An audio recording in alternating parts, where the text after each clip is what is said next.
Good evening. I'll call the Tuesday, October 8th Board of Trustees meeting order at 6 p.m. Please rise and join me in the Pledge of Allegiance. I pledge allegiance to the flag of the United States of America and to the republic for which it stands, one nation, under God, indivisible, with liberty and justice for all. Mr. Berry. Here. Mr. Morris. Here. Mr. Culp. Here. Before we get into the reading of the casualties, I'll make a note that we have pulled resolution number 061-2019. Mr. Morris, would you please read the Operation Inherent Resolve and Freedom Sentinel casualty? Sergeant First Class Jeremy W. Griffin, Operation Freedom Sentinel, September 16, 2019. 40 of Greenbrier, Tennessee, assigned to the 3rd Battalion, 1st Special Forces Airborne Group, Joint Base Lewis, McCord, Washington. Chief Stiegelmeier. Good evening. On the first squadron casualties for the period of September 21st, 2019 to October 4th, 2019. Deputy Sheriff Chris Polsey, Meade County Sheriff's Office, Kentucky, end of life September 21st, 2019. Sergeant Tracy Vickers, Florida Highway Patrol, Florida, end of life September 27th, 2019. Deputy Sheriff Sandy Singh Kahalawa, Harrison County Sheriff's Office, Texas, end of life September 27th, 2019. And Fire Engineer Paul Edwin Waterbaum, Lexington County Fire Service, South Carolina, end of life October 4th, 2019. Please join me in a moment of silence.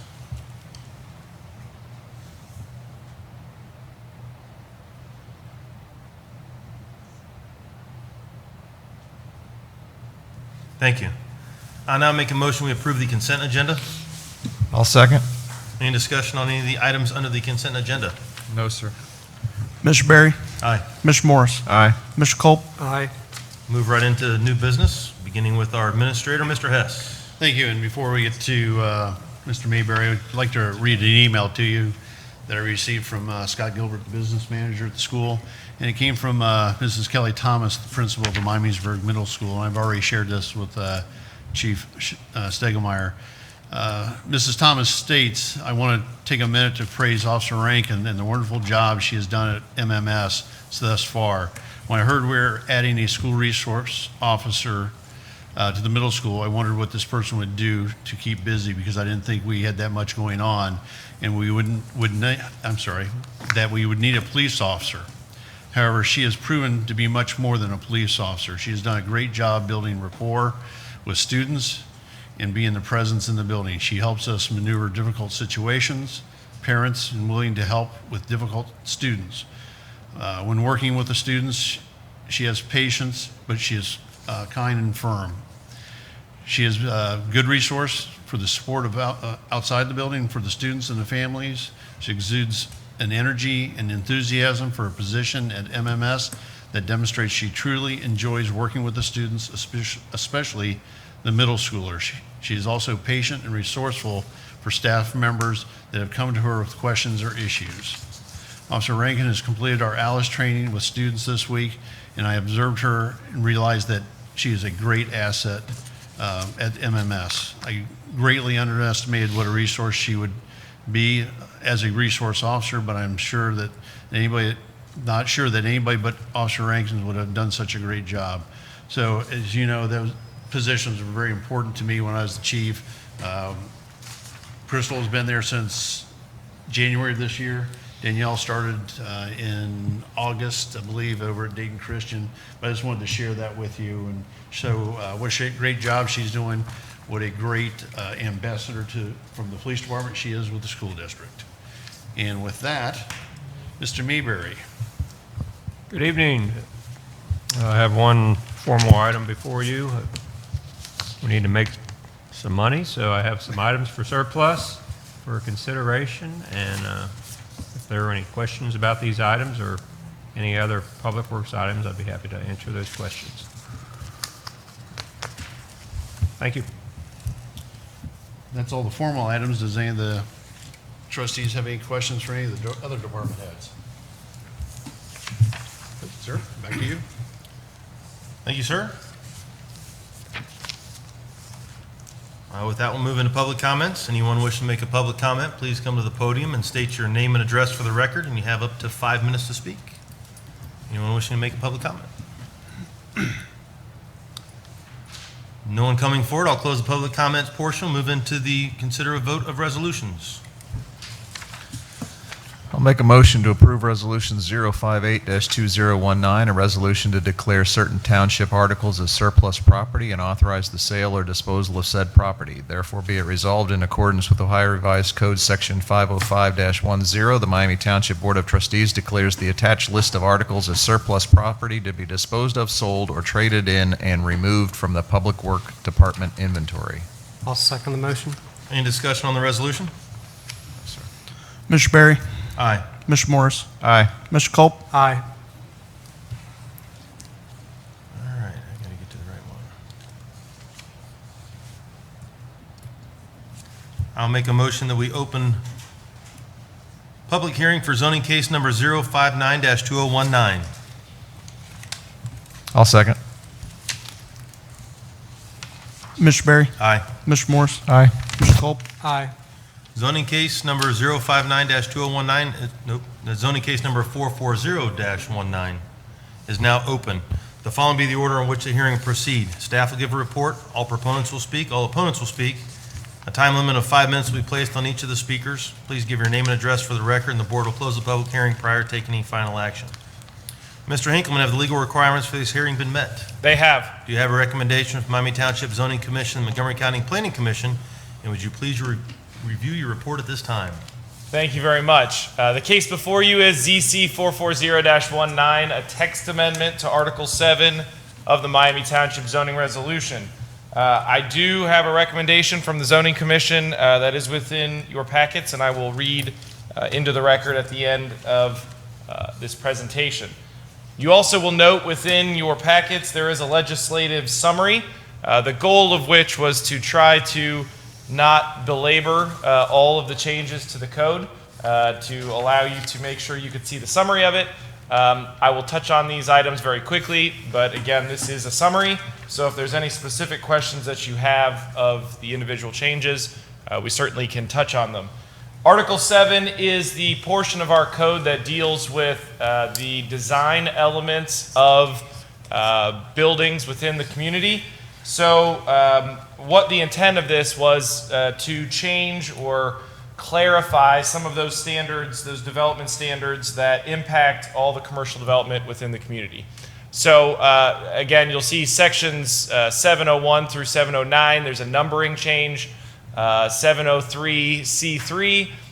It deals particularly with how we calculate facades and facade renovations. It is not overly interesting, but it is very important that we found over the last 2 years since this has been implemented, the impact that this code has, and trying to make sure for business owners they fully understand what the expectations are on their facades and how we calculate whether it's a single or multi-tenant building. Section 705 clarifies the setbacks for commercial lots. Section 706B clarifies the section that we have on materials. So our code does not require brick or stone. It requires material that has an appearance of brick or stone. One of the solutions that we have seen more recently is people using EIFS as an option where it would be a stamped EIFS that looks like brick or stone. So we are trying to clarify that that is permitted, and the places and the amount of where it would be permitted within the code. Section 706F deals with glass standards, similar to B, which again just is clarifying what is and is not allowed for the amount of glass. And then N deals with the design criteria prescribed in terms of showing pictures and trying to state what the intent is when we say certain words. So we're adding images to help, again, businesses understand what the goal of the code is, and when we say a certain element, what we mean by that. So I went fairly quickly through that. Obviously, I can get more into detail into any component of that or go to the explicit language if you'd like to talk about that. Otherwise, the Zoning Commission did recommend approval in a 4-0 vote, and they stated, the Zoning Commission recommends approval to the Board of Trustees of zoning case 440-19, a text amendment to Article 7 of the Miami Township zoning resolution. With that, I'd be more than happy to answer any questions that you have on the changes or proposed changes to Article 7 of the zoning resolution. Thank you very much. Thank you, Mr. Hinkleman. The board will now hear from all proponents. Seeing none, the board will hear now from any opponents. And seeing none, I'll make a motion to close public hearing for zoning case number 440-19. I'll second. Mr. Berry? Aye. Mr. Morris? Aye. Mr. Culp? Aye. Make a motion, we approve resolution number 059-2019, a resolution to adopt the text amendment to the Miami Township zoning resolution. Therefore be it resolved, the Miami Township Board of Trustees approves the text amendment to the Miami Township zoning resolution under zoning case number 440-19 and upholds the zoning commission recommendation. Second. Any discussion on the resolution? Mr. Berry? Aye. Mr. Morris? Aye. Mr. Culp? Aye. I'll now make a motion to open public hearing for zoning case number 441-19. I'll second. Mr. Berry? Aye. Mr. Morris? Aye. Mr. Culp? Aye. Zoning case number 441-19 is now open. The following will be the order in which the hearing will proceed. Staff will give a report. All proponents will speak. All opponents will speak. A time limit of 5 minutes will be placed on each of the speakers. Please give your name and address for the record. And the board will close the public hearing prior to taking final action. Mr. Hinkleman, have the legal requirements for this hearing been met? They have. Do you have a recommendation from the Miami Township Zoning Commission and the Montgomery County Planning Commission? And would you please review your report at this time? Thank you very much. The zoning case before you is ZC 441-19, a text amendment to Article 5, 31, 32, 32A, 33, 34, 35, and 35A. All of those sections deal with our planned developments. For the record, the case was properly advertised and did have review by our legal counsel. Again, you will see within your packets, there is a legislative summary. I will try to go a little quickly with this, but at the same time, there's a little bit more that impacts the Board of Trustees in this section. So the changes that are being proposed to Article 5 really deal with the portion that changes the name of planned developments. So there's nothing in terms of actual large-scale changes. It's just facilitating some of the changes you'll see in Article 31.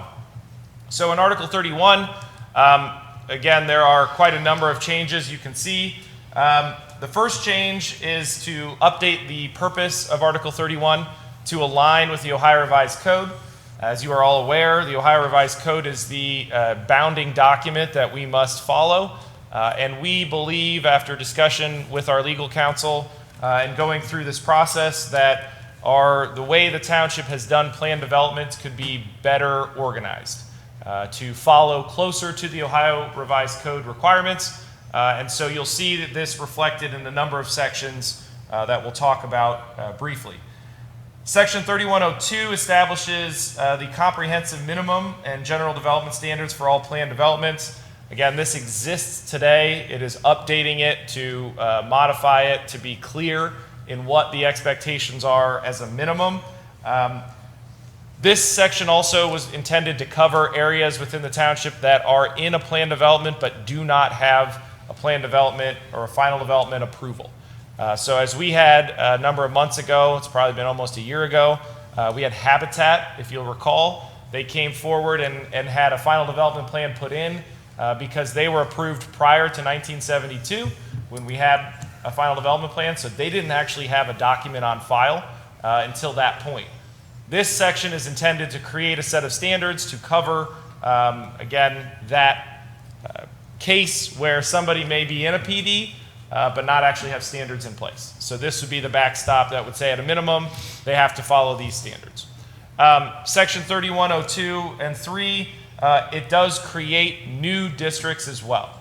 So one of the major components, which I'll talk about in a moment, is the creation of a new type of plan development. Currently, we have PD 1, 2, 3, 4, and 5, as well as PDA. Those standards are what we would consider a standard plan development, but we are creating a process to create what we are designating as a master planned unit development or a special planned unit development. Those areas or different types of plan developments would allow for the flexibility that we currently use. Instead of creating standards that are consistent throughout the district, they would allow for flexibility within the district or unique standards being created within the district. The big change on that concept that we are putting in is that the master plan development would be considered a rezoning. So you would rezone into that, and once you are in it, you would be providing the zoning commission and the board of trustees a large number of items. So the code lists all of those landscape code or landscape plan, lighting plan, site plan, all of those things up front. What it does then is after it is approved by this board and finalized through a resolution, the applicant then would not have to come back to the trustees. They would, as long as it met that list of standards and met the plans that were all approved, they could come back with small changes, but could bring buildings forward under those standards. So it basically would create what we do in standard zoning now. As long as something meets what the standards are required in B1, they can just come to staff, get approval for it, and go forward. This creates a unique set of standards that are put on a specific property that are then approved through the rezoning process. But once those are approved, they then can go through the administrative process, or in some cases go back to the zoning commission to get their case approved. So a lot of this came through with how Austin Landing was developed and the issues that we had in terms of being able to work with the applicant in some cases, and in some cases not be able to work through those things. The intention of this then is to allow for the township the flexibility necessary to put strict standards up front, but allow the applicant to work quickly once those standards are addressed. I kind of cut through a number of these items where that is, but it also, within that creation of that master plan unit development, there is a requirement that there is a master developer designated. That developer then gets what we would argue is the first swipe at review for any case that came forward. They would then have the ability to review, let's say if a developer is part of a development, they could look at an individual tenant who's coming in with their building, and they would have an ability to issue a letter to us that states whether they believe it does or does not meet our standards. We are in no obligation to follow that. It is a recommendation to our zoning commission and to our trustees, but it gives them that opportunity to state in writing formally their opinion in whether or not they believe it meets the standards. A couple other items that I will state that is the largest change to the plan development portion, again, is creating that separate type of plan development where somebody, if they wanted to go forward with all that stuff up front, it would allow them to go faster at the end. There is no change to someone who would want to go through our existing plan development process. They still have the right to do so under the same standards we have now. It is a little cleaner than it was before, but still somebody does not have to go through that process. They have the option, but if they do decide to go through that, they are obligated to meet quite a few more standards to get them through that. So again, it also streamlines the process for major and minor modifications. As of now, minor modifications are approved by the administrator and staff. Major modifications under this process would be approved by the zoning commission as an architectural review. They would not then go forward to the trustees for final review. The intention again is if the major modification was a change to a building that we already all agreed would look like this and be this many square feet. If they were to move it, 5 feet, is that necessarily something that needs to go through that entire process? If we all agreed that it meets the standards, this process would then shorten their overall approval time. With that said, if they fundamentally change what they're asking to build, it changes how we see that now, whereas today, if you have development standards in place, you could get a major mod and change the uses that are permitted in a district. So if I have all residential in a planned development, I could go through the major mod process and have all industrial. The new process now would say that is a rezoning. If you want to change the standards or change the uses within a development, we are rezoning it, and therefore we will advertise as a rezoning. We will make sure that that public is heard as part of a rezoning, so people have an understanding that there's a protection where there's not just a PD created, the uses are changed without proper notification.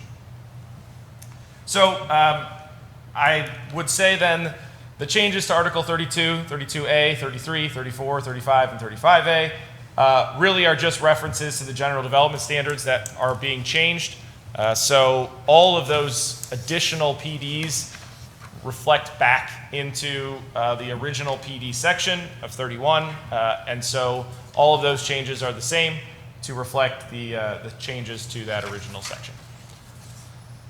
I know I went quickly through that and touched on quite a number of items. I will finish with the Zoning Commission did recommend approval in a 4-0 vote, and they stated the Zoning Commission recommends approval to the Board of Trustees of Zoning Case 441-19, a text amendment to Article 5, 31, 32, 32A, 33, 34, 35, 35A of the Miami Township Zoning Resolution. This section has a lot more detail to it. I'd be very happy to go through any individual component you'd like to talk about. Again, there are some major changes as well as a number of small clarifying changes to make the code a little more in line with what staff and legal counsel believe the intent of the plan development section is about.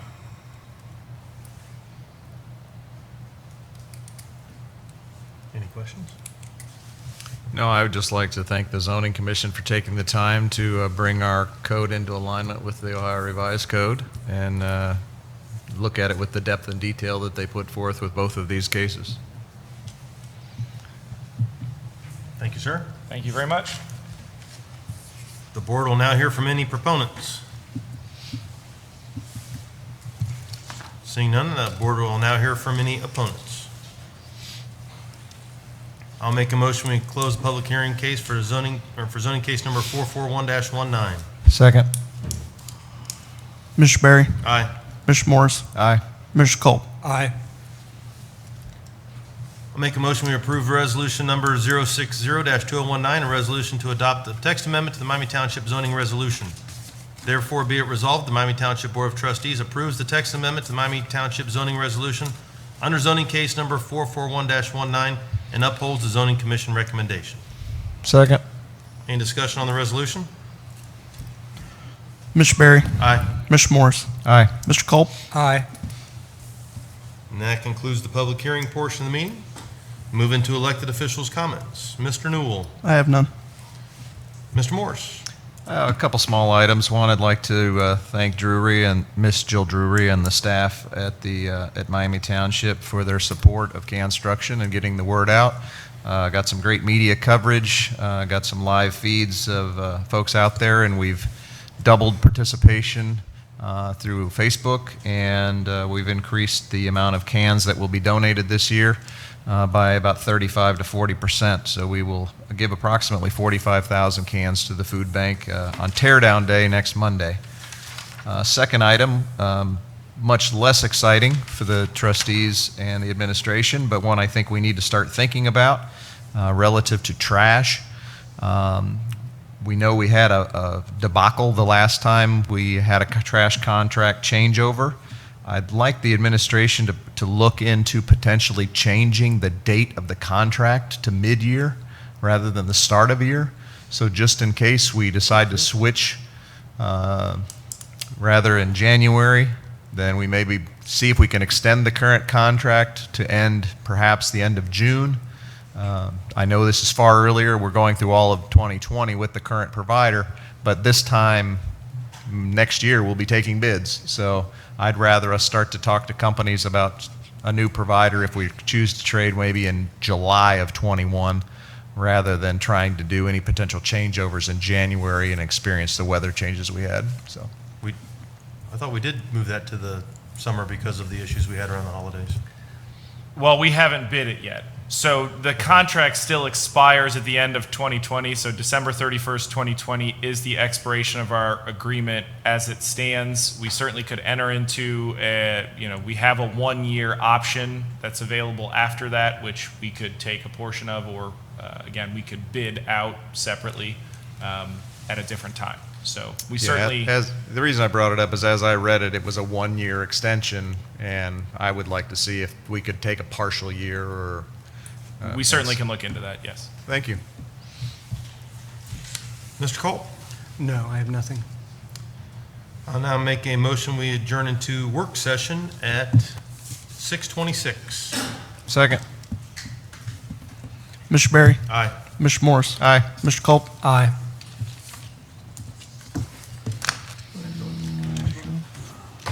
Mr. Morris. Second is...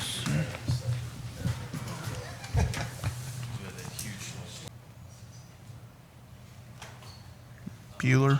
I'll make a motion, we adjourn at 7:36. 7:36.